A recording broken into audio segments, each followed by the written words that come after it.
Evening, folks. Welcome to episode 2 of the Cork Hurling pod. A pod for fans by a fan. Just talking Cork Hurling. If you didn't get to listen to episode 1 and you're feeling like, oh, because this episode is after the Cork Tipp game, I'm going to review the Cork Tipp game, and you feel like there's no point in listening to episode 1, there probably is, because there's lots of stuff that I talked about that will still be relevant. So if you haven't listened to episode 1, go back and listen to it. For all those who did listen to episode 1, thanks a million. These things are very hard to get off the ground and get up and running. So any like, share, subscribe on YouTube or Twitter is really appreciated, because these things are very hard to get out into the public, because Twitter and YouTube are just bloody, they're so algorithm driven. It's very hard to start from scratch and get these things going. So if you can share it at all, or retweet it, or subscribe on YouTube, it's greatly appreciated. So yeah, that's the homework done now. So I talked about a lot of things in the first episode, so if you haven't listened to it, go back and listen to it. If this is your first time listening to the pod, I talked about panel selection and discipline and all this sort of stuff. So this week, what I'm going to talk about the Tipperary game, obviously. Then I'm going to talk about, so the last time I said, I was at the end of the pod, I was talking about discipline and the stupid fouling in Cork GA. And I talked about the first part, discipline, and I left off the second part about stupid fouling because I was kind of running out of time. I was kind of conscious that I didn't go too far over the hour. So I never got around to talking about it, and it reared its head again Saturday night in great fashion against Tipperary, who had the problem again of stupid fouling. So I'm going to talk about why I think it's a problem in Cork GA with all our teams. And the last thing I want to talk about, is Ben O'Connor's comments after the game. Everyone's going to talk about these. The media are loving it. The media are absolutely loving having something to talk about. They're loving his honesty. And I'm just kind of torn on his comments, to be honest. And I'm going to talk about why in the third part of this. So I'm going to talk about the Tipperary game. I'm going to talk about the fouling. And I'm going to talk about his comments. So there are the three sections of this. I won't talk about I was at the under-20 game as well, the Wexford game. And I will talk about it, but I won't talk about it in this pod. I actually might do a separate half an hour or 20 minutes on it on Thursday evening or something. I will get round to it. It's probably worth talking about just to see who's coming through the system and what kind of hurling they're playing. And yeah, I'll get into that, alright, for those who want to hear about them. So let's start with the Cork Tipperary game. I'm not going to go over the game. If you're listening to this pod, you know what happened in the game. You obviously watched it. If you're listening to this pod, you're interested in Cork Hurling, so you definitely had seen it. So there's no point in me narrating what happened in the game. I was at it. My tickets weren't great now. They were down. I got them late. I actually got a terrace ticket because I was going to go with the lads, and we kind of fell through, so I ended up getting a late stand ticket, but it was right down the corner. I actually felt like I was playing corner forward, like back in the old days. But I was kind of like, it was a kind of damp enough game, really. Like, it was not the fire and thunder we were hoping for, which is understandable enough. It was a league game, so that's what it was, really. It was just a league game, and it panned out that way. The first half was good. I enjoyed the first half, and the hurling was good in the first half. And the second half was a bit flatter then. But I knew Cahill would not come to town fully loaded. I knew he wouldn't. He's just a sly fox. I'd say he's happy enough now going back up the road. He can drive the lads in training now, saying, you're beating my Cork by 7 points, and you can drive them for Thurles. He didn't show his hand. It's still an enjoyable game. We learned a few things. We won, which is the most important thing. We're 3 wins from 3 now, and we've a break now, and then we've another 3 games. So it's nice to have the first section of the league done, about 3 wins.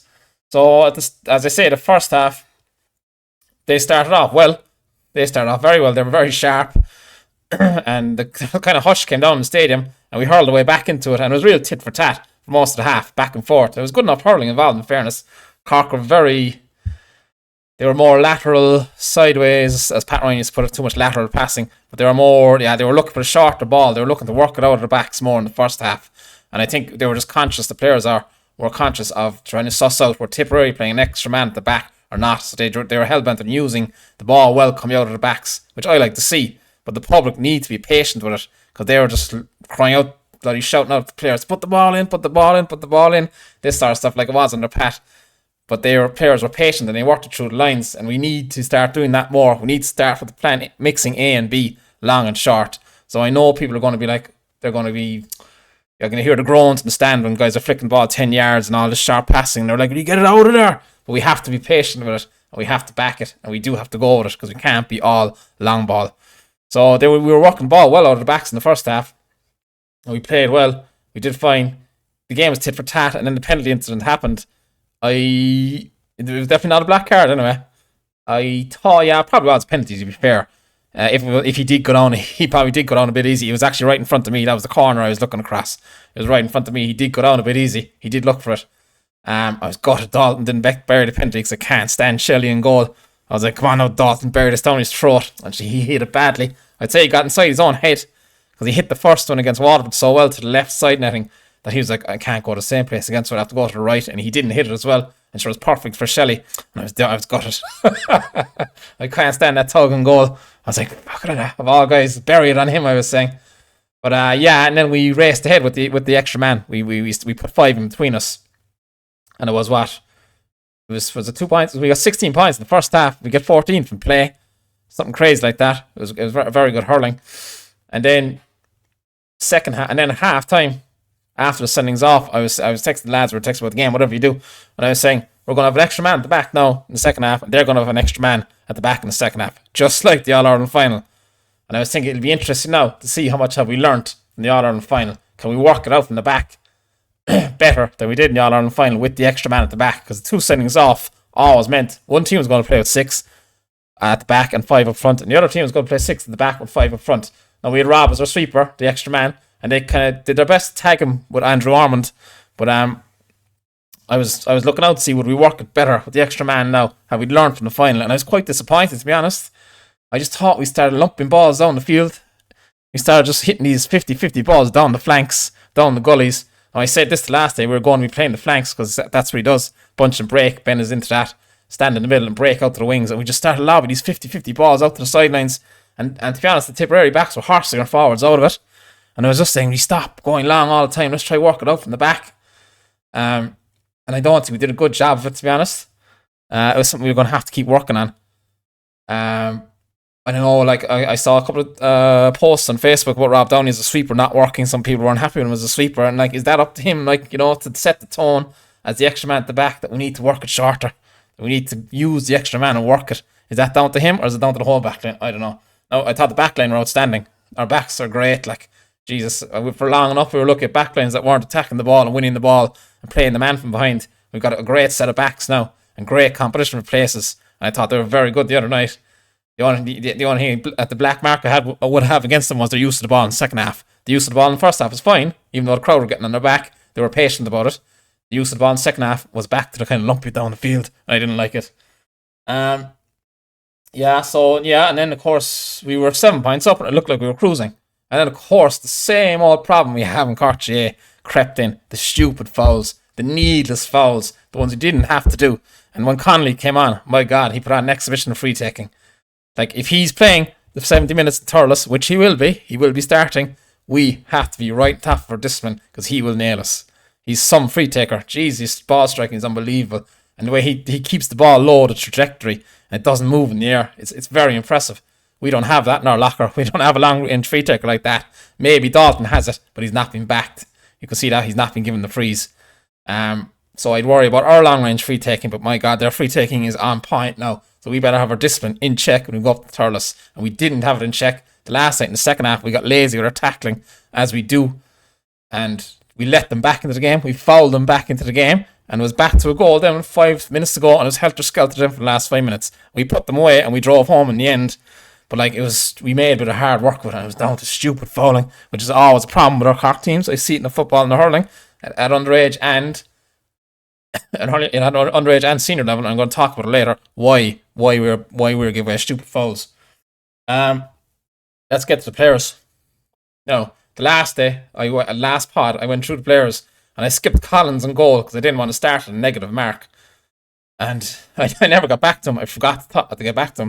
And I'm kind of reticent to talk about him because I don't want to be too negative, you know. I just want to be positive, but we have to talk about him. I'm kind of like, will I tackle this now or will I tackle it in the next pod, or when will I tackle it? Because he will be starting most games. He's obviously chosen the number one goalie.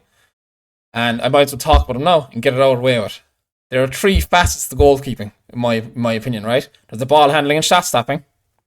There's your puck out selection, which is crucial. And then there's your puck out execution then. Basically, your ball striking, can you pull off your selection accurately?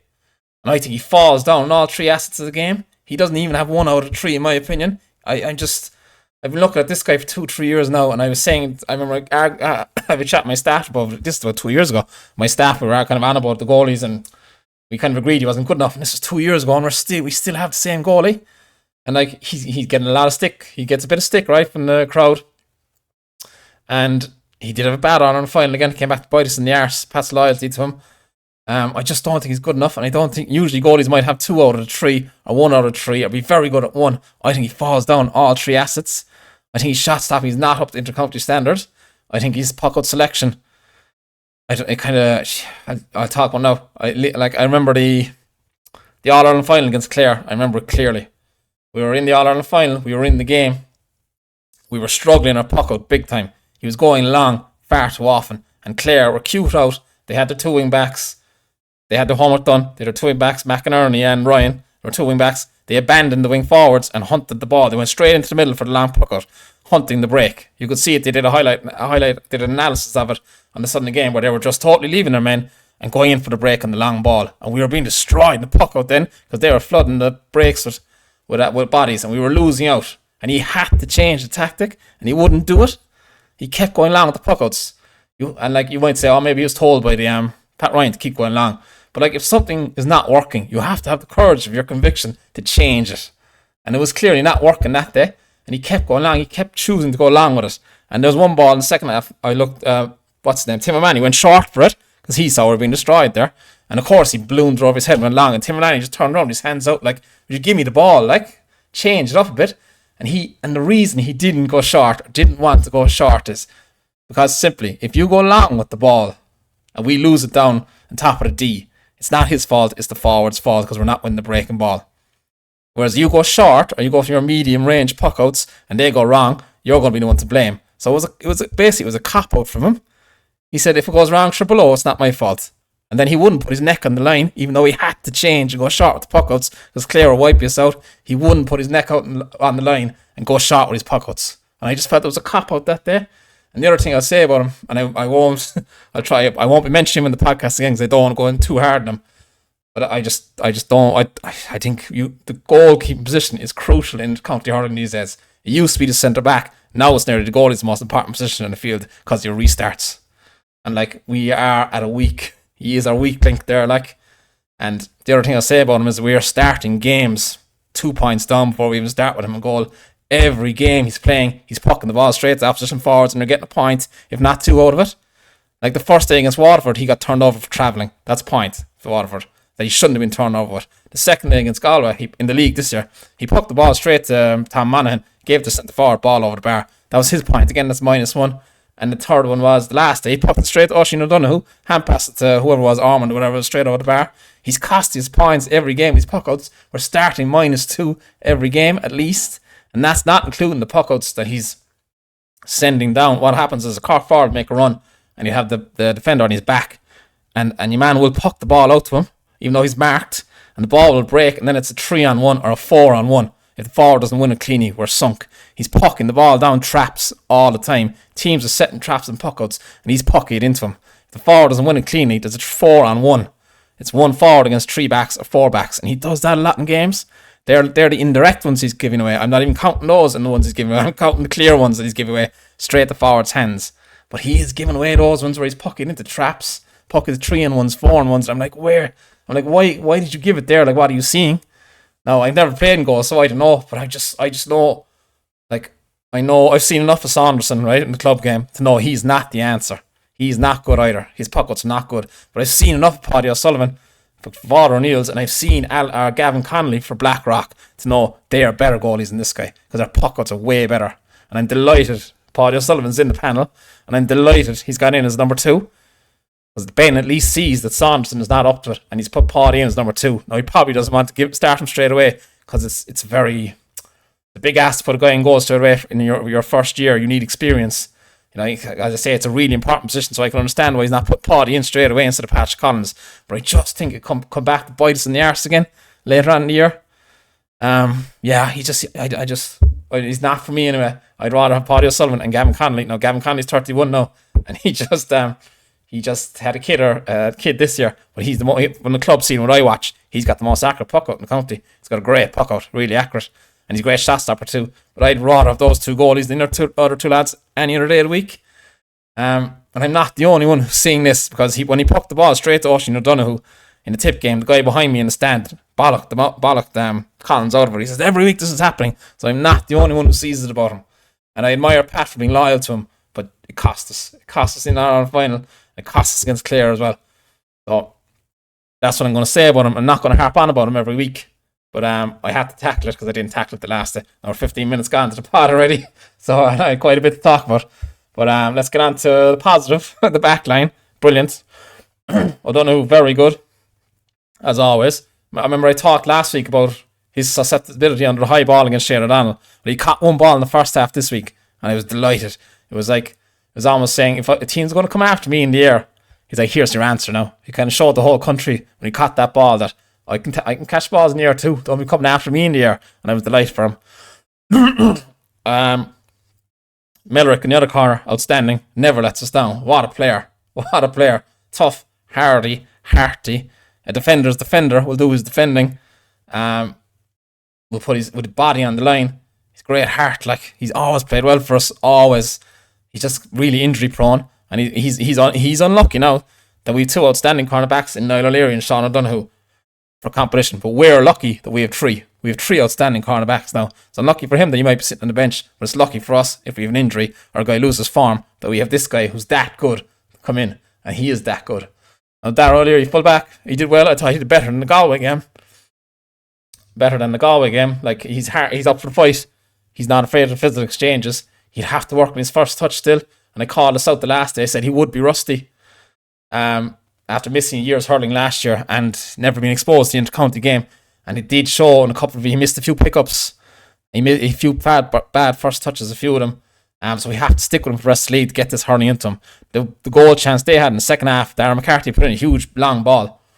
And the ball broke. And he got to it first. He had first dibs in it. Darragh O'Leary had first dibs in that ball. But he couldn't pick it.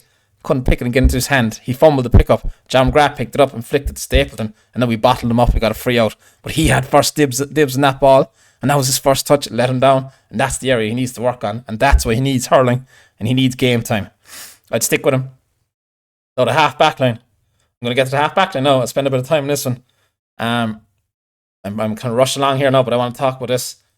Two things really. Basically, 5 doesn't go into 3, and pace. So I'll talk about the players individually. Coleman, very good. He got 2 points in the first half. He's outstanding. He must have been injured at half time. They took him out of there. Owen Downey, fantastic. A great game. Surely this puts to bed now the whole full back thing. As I said, we were wrong in the young fella putting him in there. A round peg in the square hole. He's a half back. And Jesus, he showed that at the weekend. The way he goes balls out for balls. The way he attacks them. You can do that out at half back. You have more license to attack things. And it suits him down to the ground. And he was outstanding. He got 2 points and 2 great points to play. I remember the first championship game we played against Tipperary down in the park 2 years ago, the one we drew. He started wing back that day.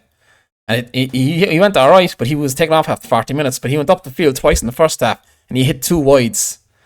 And like, if those 2 balls had gone over the bar for him, it would have all of a sudden been he's playing great and he wouldn't have been taken off after 40 minutes. And it was a real sliding doors moment, because if he played well that first day at wing back, he'd have been a half back and he would have none of this bullshit about being thrown in full back. He would have avoided all of that. If those 2 balls had crept over the bar, it was a sliding doors moment, it would have changed the whole thing. He wouldn't have wasted 2-3 years in there full back. He'd have been out half back all the time. And now we're seeing it. We're seeing what a good half back he is.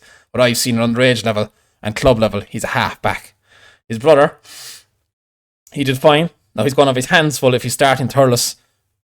When he's marking these guys, you see these yellow helmets just bombing around the place. Andrew Ormond and Jake Morris. He's going to have his work cut out for him. I thought he did fine. He's a real pluses and minuses kind of guy. He brings you pluses, but he has his weaknesses in his game as well. You see his pluses with his physicality and his paw and his height, like he stands on the balls. There was one ball that Tipp just launched in the second half long, and he claimed it straight away. And that totally sends the message to the opposition is you can't be putting high balls down on top of Cork, which is great. But then the weaknesses to his game then, as I mentioned, is his lack of pace, and Tipperary will go at you that way. Now, I was kind of disappointed, as I say, with his distribution in the second half that we kept lumping balls long. You know, I want him to get on top of that backline as leader and say, hey, let's start working the ball short here. Let's start using the extra man. Dictate the kind of ball we're sending to the forwards. If we have an extra man at the back, let's work it out. And I want him to be the leader at that because he's centre back. Set the tone for the rest of them. And he's a real leader there. Like, you see him come out of the ball in the second half. He got caught for carrying once, but twice he got fouled, and the whole Cork crowd were up on their feet, like in the south stand, in front of the south stand. Like, he's a real crowd pleaser. The public love him. He's got the spirit of the Glen in him. He's got the fight. He's got the toughness. He's got weaknesses in his game as well, and they're clear enough as well. Now, as I say, I want to talk about the half back line. I'll talk about Cormac O'Brien first. He came on for Coleman, and I thought he played very well. And he came on again. And as I said the last time, he's a great man to burst forward with the ball. He gets us on the front foot when he gets possession, and he gets us on the front foot fast, which is great. I love that about him. And he's not afraid to bomb forward either, which is fantastic. He's playing very well. His form is excellent. And like, as I said, now we have 5 halfbacks and only 3 can play. And like, Cormac O'Brien is doing everything right. He's asking all the right questions to Ben. And it's going to be a really tough conversation to Ben to have if he's going to have to drop this guy for championship. How do you turn around to that guy and tell him you're playing on the bench when he's doing everything right? You know, it's really tough on him. But as I said, with the full back line, it's great for us to be so many options, but it's really tough on him. He's playing so well. His form is so good. And he offers us that driving forward ball. Now, the 5 and the 3 is, we have... Secondly, I want to talk about the 5. What was the 5? Oh, yeah. No, I just want to finish with Cormac O'Brien. We're kind of saying, like I said about Tommy O'Connell the last day, do we have to find a place for him? Is it the same with Cormac? Do we have to find a place for him now? He's that good. And the only 2 positions that I feel are up for grabs are that midfield spot, if Fitzgibbon plays in the half forward line, or the full back spot. Now, he was tried full back the first game of the season against MTU, and it didn't go well. That's why you're not seeing him in there. It didn't go well for him, which is a pity. But like, full wing back and full back are 2 totally different positions. They're 2 totally different positions. If you don't experience playing in there, it's very hard to make a full back out of you then. Now, he did play corner back when we won the under 20 All Ireland when he was captain, but whatever about it that night, it didn't go well for him against MTU the first game of the season, and they've taken him out of it since and just put him back in his natural position. So it's going to be tough for him, the competition he has. So we have, I want to talk about the half back line. I think we're going to go with what we saw at the last day: Coleman, Robin, Owen, Downey. And I just have this niggling feeling in the back of my mind that there's a lack of pace there. Can we carry 2 Downeys in the half back line? Like, I'm worried now. Now, I know Mark Coleman has bags of pace, but Mark Coleman's problem is his defensive reading of the game, and does he want to do the defensive stuff? So is he going to track back and make those long bursting runs to get the hooker block in? So we have one guy who's not too defensively minded in Mark Coleman, and then we have the 2 Downeys who are kind of lacking that pace. He might carry 1, but can we carry 2? And I'm worried if someone gets in behind our half back line that we won't have the recovering ability of the half back line to track them down, hunt them down, close them down, bundle them up into a group. Like we saw with Adam English last year up in the Gaelic grounds when he got in behind us. The first day they ruined us. He got in behind us a few times and he pissed all over us. And he did it against Kilkenny in the league there straight away. I saw 2 minutes into the game, he got in behind our half back line and he right through the middle and he handed it off to Gillan and Gillan fumbled it. But I'm just worried with our half back line. If we're going to go with those 3, which I think we will, are they lacking that bit of pace? It's just my worry. Joyce, coming to Christopher Joyce, as I say, 5 doesn't fit into 3. So what are we going to do with Joyce? If we go with that half back line, what are we going to do with Joyce? Now, he's one of our best players. He's tough. He's abrasive. He's a hardy nut. He's a man who's up for the battle. He's got a great paw. So I don't like seeing him in centre back. Eamon Murphy said on the Echo podcast there Monday that he thought Rob would be dropped at the start of the season and that Joyce would be put in centre back. And he was kind of surprised that Rob was being nailed down as centre back. Now he's kind of surprised. But I don't want to see Kieran Joyce centre back. I don't think he has the covering sense to sniff out danger. Like Rob is very good at dropping back into the hole and covering off the middle. Joyce is not great at that. He's more of a man for the battle. You know, he's more of a man to come out into the middle late and fight for the ball and get tough on his man. I don't think he has that natural defensive instincts when to drop into the hole and when to cover off the middle, because he'd just go out for the fight. And like he played that game, we got ruined against Limerick. He played centre back that day, and as I said, they got in behind us a few times, and he didn't cover the middle well. We all saw that goal where Niall O'Leary fell, and Joyce, who was coming in, Gillan, and Joyce was the man who covered back, and Gillan danced around him like he made no input on him whatsoever as a centre back. So if Joyce to be on the team, it's wing back where he's great. If you're a wing back, you don't have to worry about covering the middle. You can get involved in the fight, which is what he's good at. We can put him midfield. He's played there before, and he'd be a great man to have in the battle. Or will we see him at full back? Because Anthony Daly said in his pod that he heard Joyce has been tried at full back.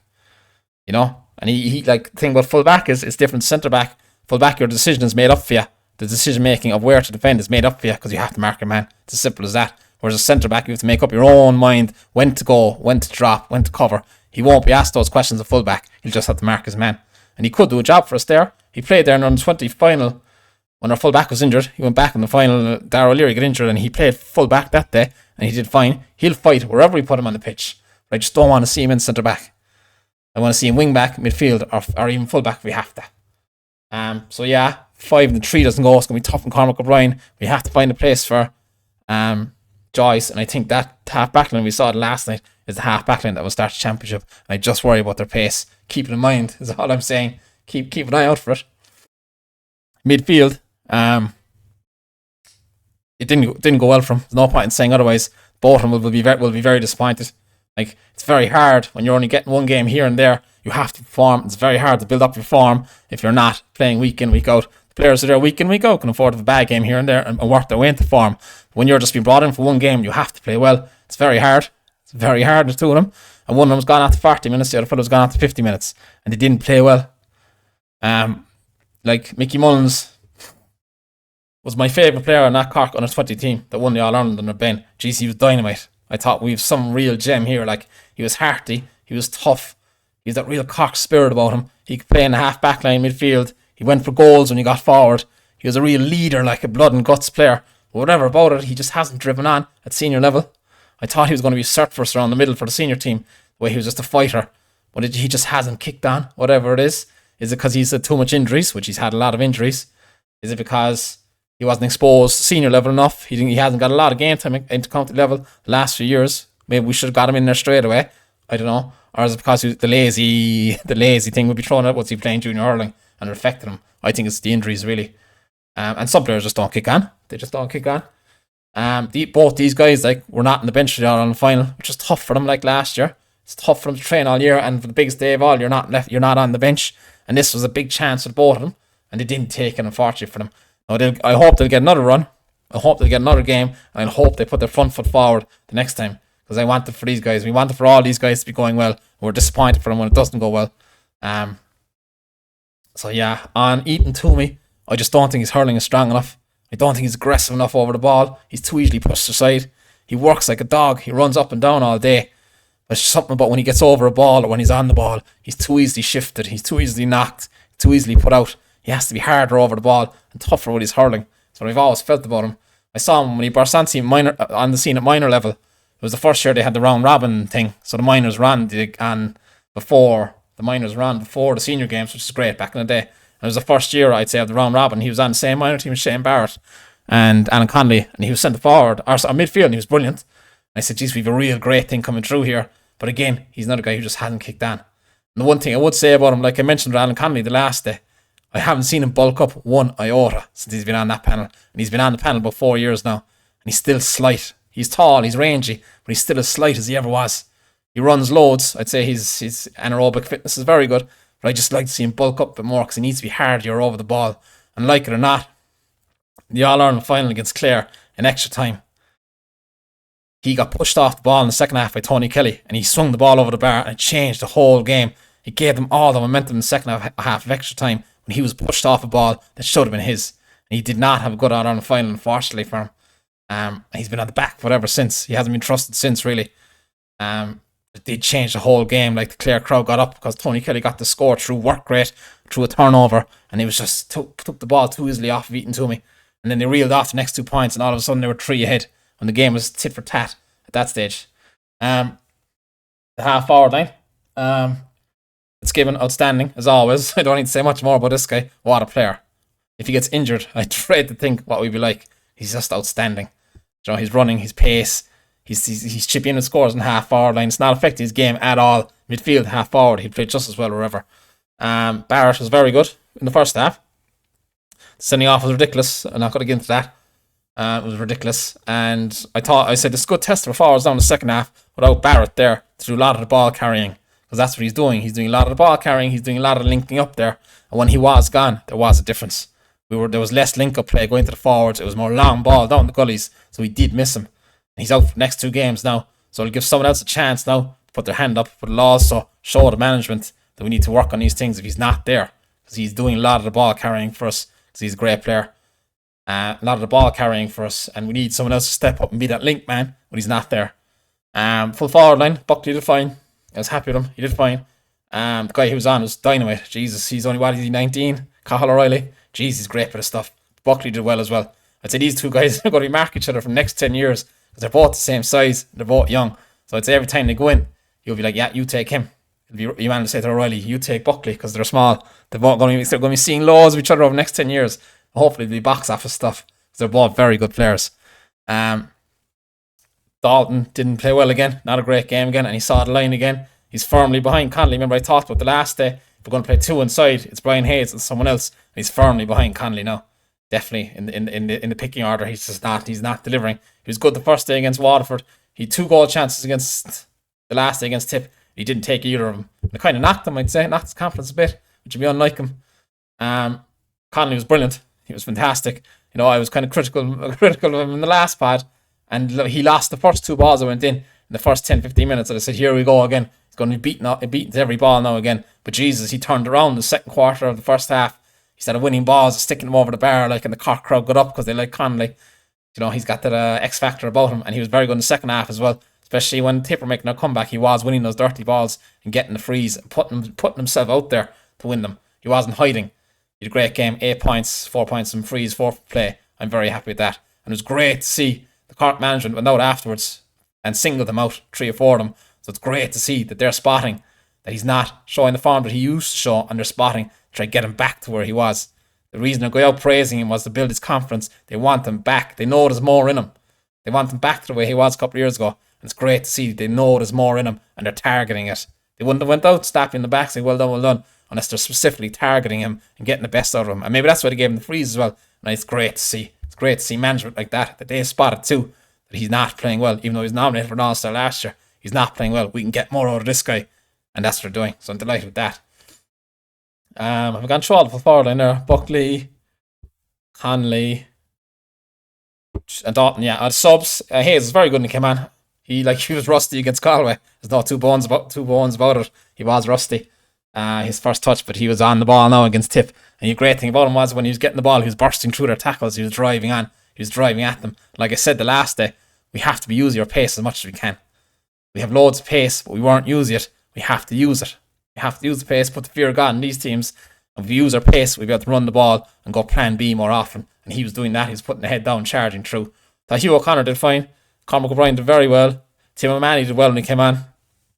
See, 2 boys in the first half, Toomey and Mullins, they were kind of dropping back in front of the half back line. They were very standoffish. They weren't engaging the Tipperary midfielders. They weren't pushing up on them. They were as if they were trying to protect the half back line and let Rob drop back. So maybe that was a managerial thing. But straight away when Tim O'Malley came on, he pushed up on the Tipp midfielders and put them under pressure, which is great to see. And we saw in the semi-final against Dublin, he makes those runs into the box, makes those runs from deep, and the 2 lads weren't doing that in the first half. They weren't supporting the forwards at all, but Tim will do that. He will burst forward when he can. And we saw it with the point that I saw it when I rewatched the game on TV, in the highlights. Whose point was it? The point that Hugh O'Connor gave to Fitzy. He passed off, lovely pass, and he flashed it out to Fitzy, and Fitzy stuck over the bar. But if you actually looked inside, Tim Manny had made this run, and he was in the box all on his own, with his hands open, like passing to me. Fitzy didn't see him, but it was great to see him making those runs. And he's keep doing that. I'd say he'll be an automatic starter come championship when we get him fit. What's I want to touch on? Was no one touching there? I can't remember. No. Right, let's get on to the fouling. Let's get on to the fouling in Cork. Yeah, it's a problem. There's no 2 ways about it. I see it as a problem in it that we are giving away stupid, needless fouls a lot in games. The under-20s did it against Wexford at the game I was watching. The seniors did it in the second half, and Connolly was just putting the balls over from everywhere in the second half. I was thinking to myself, why are we fouling? Why are we doing these stupid fouls? And it seems to be right for all our teams. So I put it down to 2 reasons, basically. The 2 reasons for me. The first one is we're not coaching the tackle properly. There are 3 types of fouls. There's the fouling the ball, there's the chopping with the hurley, and then there's the tackle. We've no problem obviously with fouling the ball at that level, and we're not chopping down. We're not stupid with the hurley. We are fouling a lot in the tackle, and it's because of the coaching in the county. We're obviously not coaching it right because all our teams are doing it, and the refereeing. They are the 2 reasons why we are fouling so much. The coaching is not right, and the refereeing in the county does not give us the opportunity to practice our tackling. Now I'll start with the first one. I'll start with coaching. Tackling, right? Tackling is a skill. If it's a skill, it can be coached. We're not coaching it right because we haven't moved at the times, basically. Like when I was playing to defend, this is what you were coached. You were coached to defend with your hurley. So you hooked, you blocked, or you flicked the ball away. Right? And in football, you blocked and you shadow tackled the man and put him on his weaker foot. That's what we were coached. That's how we defended. We were never, ever coached how to tackle because it wasn't a thing back then. But now the way sports science has gone and strength and conditioning has gone, players can get up and down the field more so they can get back into the defence. And now coaching or defending is tackle first, hold up the man until the cavalry arrive and you get 3-4 guys around them and you bottle them up. In football and hurling, that's defending now. It's not what we were coached. Defending now is hold the man up as best as you can or dislodge the ball, and then the cavalry arrives because you've got numbers back because the players are fitter. We haven't coached that properly in the county, and I'm a perfect example of this. I include myself in this. I've been coaching, like I said the first part, I've been coaching 17 years at primary school level. Right? And I've never once coached a tackling drill, and I wouldn't have a clue how to coach it because I was never taught it, and it was never part of the game when I was playing. As I say, I was taught to hook, block, flick the ball away, all those things. And I was never taught how to tackle, or we never did drills on how to tackle. Right? And what was it going? I lost train of thought there now. So what we have is, I wouldn't have a clue of the teaching points or the coaching points of how to train, how to coach to tackle. I wouldn't have a clue what we're supposed to do on our feet, the footwork that's involved, where do you put your body, where do you put your hands, all these things. And we need to educate our coaches in the county. Because if I don't know how to coach it, there are a lot of fellas who are older than me out there coaching, and they wouldn't have a clue how to coach it either. And there are a lot of fellas who are coaching out there who wouldn't have that much of an interest in GA, but they're doing it because their sons or daughters are playing GA. So if I don't know a guy who's mad about GA, who's been coaching 17 years, if I don't know how to coach it, I imagine there's about 80% of the coaches in Cork wouldn't have a clue how to coach tackling. We have to educate the people who are out there, the coaches who are out there. We have to educate them on how to tackle properly, what are the basics, what are the fundamentals, and what are the drills then to practice it. We have to get on it. Second reason then is the refereeing. Now, the refereeing in the county, we're at kind of crisis point with the refereeing when I was looking at the championship this year because they're just blowing frees for everything. You know, they're not giving opportunities for physical play to develop. And like, it is tough for them. It's tough for the referees. It's a thankless job.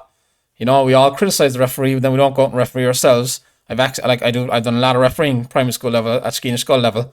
You rack up the games, and you go to the other teacher who wants to. Do you want to ref it or I ref it? And neither of you will want to ref it, you know. And that's primary school level where the kids play their heart out. They're the easiest games to referee. But the amount of games I've gone to where the teachers will not referee it, you know, it's kind of like, you know, I referee it myself, but it's you know, it's very hard to get referees involved, and the referees, they need to be kind of not to be sat down, but they need to start letting things go a bit more in Cork GA. Last year, I went to the Premier Minor semi-finals and watched the games, got home, and then the next day I picked up the Echo and they had the match report for the Premier 1. Premier 2 semi-final between Blackrock and Carrigtwohill. And Sam Ring from Carrigtwohill scored 17 points from frees that day. It went to extra time now, but 17 points from frees. I said, did the referee just have the whistle in his mouth for the whole game? I said, that can't be happening. You know? Well done to Sam Ring, great shooting, good on him, outstanding. But he's an example now. He was a minor last year for Cork, he's going to be minor again this year. And he's playing games where the referee is blowing the whistle constantly, and it's constant frees. No team should be scoring 17 points from frees. The referee is too soft there. And like, he's going to go out against Tipperary and go out against Clare and go out against Limerick in the minor championship this year, and he's going to get flaked left, right, centre, and he's going to be wondering, geez, what the hell's going on here? Like, I wasn't getting this in Cork. And the reason then we're fouling into county level is we're not being allowed to tackle. We're not being allowed practice to tackle at club level and underage level because the referees are blowing for everything. They're blowing for too much. They're nearly too soft. And we all have a part to play in this. We're all saying, oh, the referee's too soft in Cork. But then when it comes to our own team, we're barracking and abusing the referee out of it when we don't get frees for our own team. Like, we all have a part to play now. We all need to get off the referees' backs and let them referee the game and let the physicality develop instead of roaring and bawling for their own frees. And I saw it last year. I went out to a game out in, it was a Premier 1 championship game, group game. I went out to see SARS and the Glen. They were playing the championship out in SARS. And the Glen had lost their first game, so they had to win. They had to get a result in the second game against SARS. And they had beaten SARS the year before in the minor final, and they played them in the under 16 final. So there's a bit of there's a bit of rivalry going on between those two clubs because they're neighbours as well. And the Glen were fighting for their lives, and they were down at half time, and it got hot and heavy after half time. And I was like, this is great. And the referee, in fairness to them, was letting it go. Like, there was a lot of hard stuff going on, and the Glen were trying to impose themselves on the SARS, trying to rough them up, basically, because of the reputation SARS has. And you should have seen the roaring and bawling and shouting that the SARS sideline were doing then, looking for frees and apoplectic rage about the belts the Glen guys are putting in. I was like, will you just shut up over there? Like, give the referee a break, let the physicality develop. It's going to help your own team. It would have stood to the SARS players to be in a game like that where it got hot and heavy and it got physical. But they were just roaring and bawling and shouting for frees left, right, centre, and they were acting rage in the line. And like that SARS minor team, they walked the county. But they would have learnt way more about their team when the going got tough in that game than in any other game. And that SARS team had Cormac Duggan in charge of them. It had Fraggy Murphy in the line, Bertie Og Murphy in the line. These are great hurling people. These guys know they're hurling inside out. They're doing wonders out there. They're great coaches, great hurling people. There's nothing Bertie Og Murphy doesn't know about hurling at this stage. I just surprised them for the way they're roaring, bawling, and shouting frees. So we all have a part to play to get off the referee's back and let the physicality develop. We need to improve our coaching around the tackle, and the referees need to be giving the players more opportunity to practice their tackling. That's why we're fouling a lot in Cork today, I think. We're just not letting those two reasons, really. Last bit I'm going to come to now. I'm kind of hoarse. I don't know what it is. Last bit I'll come to now is Ben O'Connor's comments after the game, after both games, really. And I'm kind of torn on it. I'm kind of swinging two ways. Like, I love the guy. I admire his honesty, and he is right in what he's saying. He's absolutely right in what he's saying, and it's great for him, to be highlighting these things. The ref. It is too much litigious stuff going on there with the upper brass and all this, and that they're just trying to over officiate the game really and sanitize it. He is right in what he's saying, but it's kind of like. And I admire his honesty for saying it. And we do need to keep talking about the game. Like, no game is perfect. No sport is perfect. And you always need to have conversations about the game in order to improve the game. So I admire that about him. But I just feel that I talked about discipline the last day. I talked about, I said last day he needs to grab the discipline by the scruff of the neck. And I feel when he started coming out, give you out about the lack of manliness and hurling and all this, that, the other, that he's actually nearly done the opposite. I want him to go in and grab discipline by the scruff of the neck with these guys and lead by example and have a disciplined team. And like, the facts are there. Like, I'm going to call it the facts there now about the discipline, that it is a problem. We are losing out in the fouling count, right? In games. The last 3 games, we've come out on the other side of the fouling count. But I was there 2 years ago in Walsh Park when we had 2 guys sent off. I was there a week later when Sean O'Donoghue got sent off against Clare. I was watching the game last year against Clare where Shane Barrett got sent off, and we were sending off the All-Ireland final. And we were sending off the last day and yesterday against Tipp again. Like, there's a lot of red cards there when you had those up. So it is a problem. And these are big games where these fellas are getting sent off. And I don't want discipline to come back and bite us in the arse again like it did in the All-Ireland final last year. Like, we were 3 points down when that young fella got sent off. I know we were a sinking ship already, and we were taking on water, and it wasn't going well. But once the sending off happened and the penalty was buried, it was game over. Pat Ryan said that himself in an interview with Dennis Walsh on the Irish Times there this week. He said the same thing himself. It was game over then. So we have to be on top of our discipline. And I just feel when he's coming out saying stuff to the referees about letting the game flow and all this, that, the other, it's almost like he's pointing the finger. It's the referee's problem that all these frees and fouling is happening. Instead of pointing the finger at the Cork lads, the players, and saying, we need to be on top of this. We need to be on top of our discipline. He's almost like he's giving the lads an excuse to say, it's the refereeing is the problem, not us. I feel he needs to go the opposite way. Like, and I admire his honesty, and he's right in what he's saying. And I admire the guy. We do need to talk about it, but his only job right now. He has one job and one job only. Is to get Cork up the steps of the Hogan stand on All-Ireland final day. So every decision he makes, every time he opens his mouth to the media, every time he goes down training every night, it has to be prefaced with the fact, is this going to help us win the All-Ireland or is this going to hinder us winning the All-Ireland? And I just feel those comments have given the players that little bit of an excuse if the going gets tough. In the heat of the moment, it's human nature to look for a way out, to look for an excuse. When the going gets tough in Championship Hurling and when the pressure's on, has he given those players the smallest little bit of an excuse when it comes to discipline, that it's not our problem, that it's the referees and the way it's being refereed, instead of saying, it is our problem, we take care of this, we take responsibility and ownership for this. And we know with these players, unfortunately, that every excuse and every excuse, everything psychologically with this group of players, right, has to be, we have to have our T's crossed, our I's dotted, when it comes to the psychology of this group, right? We can't give them any excuses or any little outs when the going gets tough, because the facts are there. The proof is there. We went down to the Gaelic grounds a few years ago. I mentioned this last day. We lost an awful under 21 final to Liam Cahill that we were raging hot favourites for with a lot of the same players. These are the facts. A year later, we went down out in another All-Ireland final with Rob Downey, Sean Mellerick, Sean O'Leary Hayes, Dara Connery, these guys. And we got hammered in another All-Ireland final on a 21 level by Liam Cahill again. And then we went out a couple of years later and we got hammered in a senior All-Ireland final by Limerick. And I actually don't mind that one as much because that Limerick team were red hot at that time and they probably would have beaten anyone on the day, but it's just the manner of the hammering. And then last year again, we were hammered in All-Ireland final. We lost in scarring fashion. No, that's 4 now. That's 4 finals in a row where the psychology has been tested and we failed. And the 5th one then was against Clare. Clare were the better team on the day. Make no bones about that. They were better than us. But when the game was there for taking in extra time, it was there for taking. And we couldn't go and take it. We couldn't go and grab it. They had Shane O'Donnell off the field. They had Peter Duggan off the field. They had a 35-year-old playing centre-back asked to play extra time. The whole full back line was on yellow cards. Yet we still didn't have the psychology to go and grab that game and take it. That's why he has to be on top of everything. Himself, Jerry Hussey and Baxter, they need to be on top of everything psychologically with this team. They need to have everything crossed off, ticked off, no excuses. And that's why I feel when he came out making this talk about this stuff about discipline, talking about this stuff about manliness in the game, he just gave the players that little bit of an in. Instead of saying, like I said, discipline was a problem, I've given you the reasons, I've given you examples of the red cards, why it's a problem, that he's just let that bit of an excuse there. So he has to go nip it in the bud. I admire his honesty. I love his honesty. And I admire his passion for the game and all this stuff.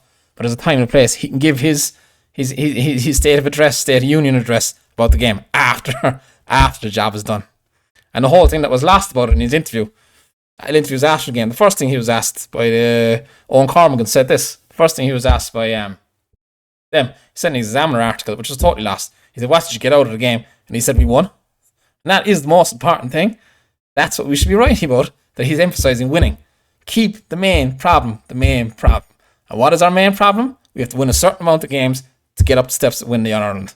That's the problem. We have to win games. And I'm delighted he said, what's the one thing you took out of it? We won. Because that's the most important thing. That's what we should be focusing on, not his other comments. That's what he should be focusing on. He's got to be careful now. As I say, every time he does interviews, he has to be thinking, is this going to help the team or hinder the team?